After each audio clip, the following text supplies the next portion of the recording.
relatos sombrios, histórias de terror. O sobrenatural está entre nós.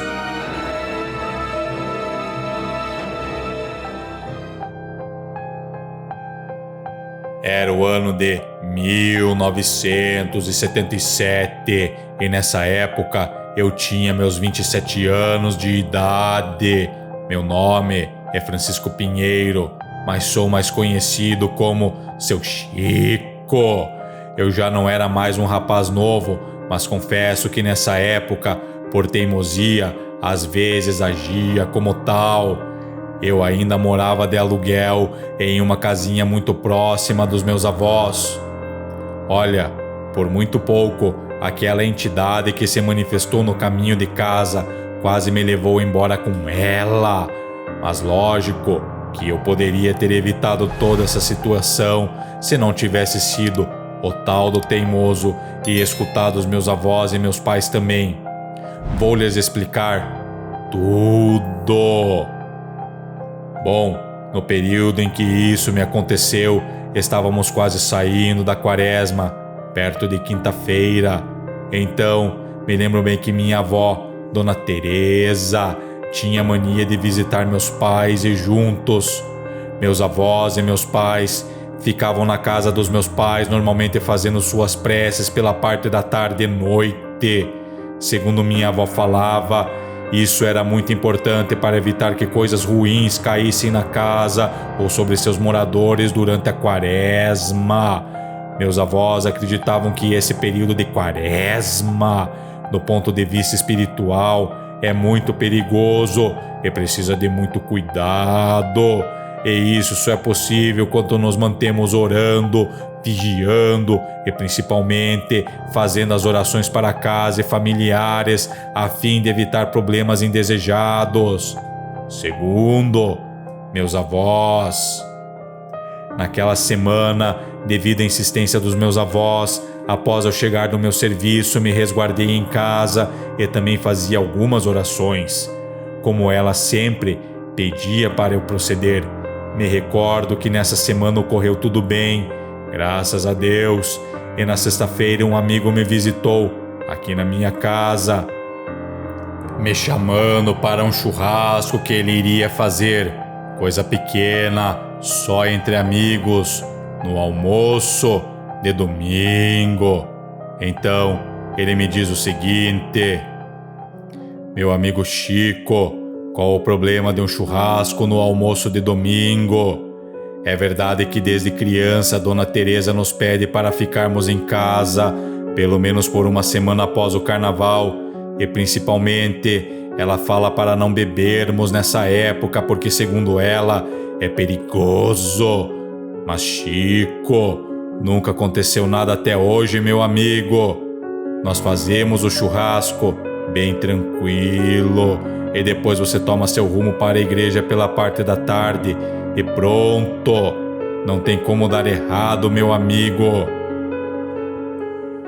Bom, concordei com a cabeça e informei que de fato iria no almoço, aceitando o convite.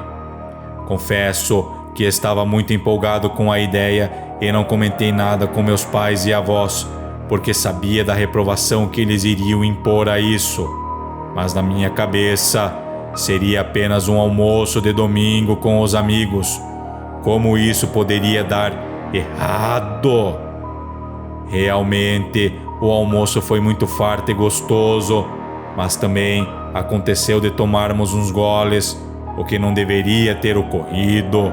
E confesso que exagerei um pouquinho também, passando da conta. Quando me toquei do que havia acontecido, já era perto de 4 horas da tarde e minha missa começava às 5 horas. E como normalmente eu ia de a pé para a igreja, imediatamente me levantei, me despedi do pessoal, agradeci pela boa comida e companhia e saí correndo pegar meu rumo.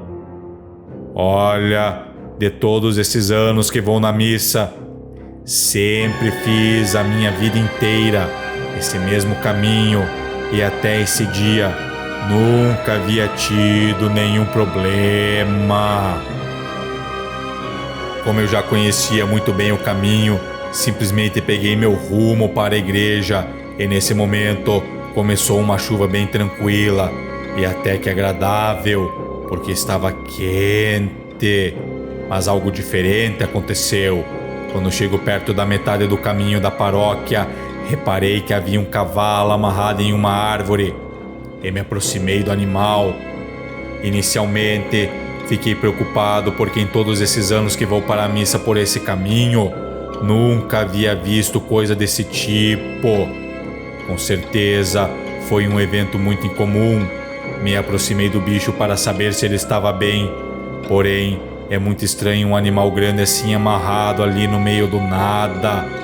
Dei alguns gritos, perguntando se havia alguém mais à frente naquele matão. E ninguém me respondeu. Esperei mais um pouco e nada. Nenhuma alma viva. Só eu mesmo. Então, como já havia perdido tempo ali procurando pelo dono do animal, eu sabia que de a pé não iria chegar a tempo da missa. E como sou acostumado com animais assim desde criança, me aproximei do bicho e notei que ele era muito calmo e sereno. Rapidamente, trocamos alguns olhares e logo ficamos amigos. Ele me deixou montá-lo e, trotando bem tranquilo, consegui chegar a tempo do culto. O culto foi lindo e realmente Padre Aparecido sempre possui as palavras certas. Mas no final da missa, ele veio muito preocupado em minha direção, me dizendo: Filho, não posso deixar de dizer que estou preocupado contigo hoje e não sei o motivo, por isso quero conversar um pouco. Aqui fora da paróquia está mais arejado e gostoso. Preciso lhe perguntar aonde o moço arranjou esse cavalo. Filho, nada na vida fica assim, sobrando e de graça. Me entende, né? Não estou lhe acusando de nada, até porque eu lhe conheço há anos e sei de sua índole. Mas à noite, pode ser que o dono desse cavalo lhe veja montado nele e entenda mal e te pegue pelo caminho. Só me prometa que vai tomar cuidado, tá? Se aceita um conselho, já é por volta de 6:30 passada. Fique a noite aqui e amanhã, com a claridade do dia, você retorna para a sua casa. Pode ser? Agradeci o Padre Aparecido e garanti que iria deixar o animal no mesmo local aonde eu o encontrei. Então, quando me afasto da igreja iniciando o caminho de casa, com aquela chuva agradável nas costas, começo a escutar passos, como se alguém estivesse me acompanhando. Paro de me locomover na tentativa de escutar alguma coisa, mas não consigo escutar nada. À medida em que eu andava, eu era acompanhado. Porém, quando eu parava, meu perseguidor também parava. Algo estava me perseguindo e não era um animal qualquer, porque possuía inteligência para compreender meus movimentos, a ponto de acompanhar tão sorrateiramente que quando eu parava, ele parava também. Quando eu retomava, ele o fazia também. Nesse momento, comecei a realmente ficar com medo, porque se fosse um ladrão ou coisa do gênero, eu não estava nem com o meu facão. E meu pânico e medo só aumentaram. No momento em que dobro a esquina e visualizo a árvore que o cavalo estava amarrado, meus olhos presenciam uma cena terrível. Deveria ter aceitado o conselho do padre. Que arrependimento eu senti nesse momento. Comecei até a me benzer e rezar, porque aquilo não era desse mundo. Com muita calma e rezando muito, fui me aproximando daquilo que se virou, e quando olho em sua face, por muito pouco não caio no chão de tanto medo.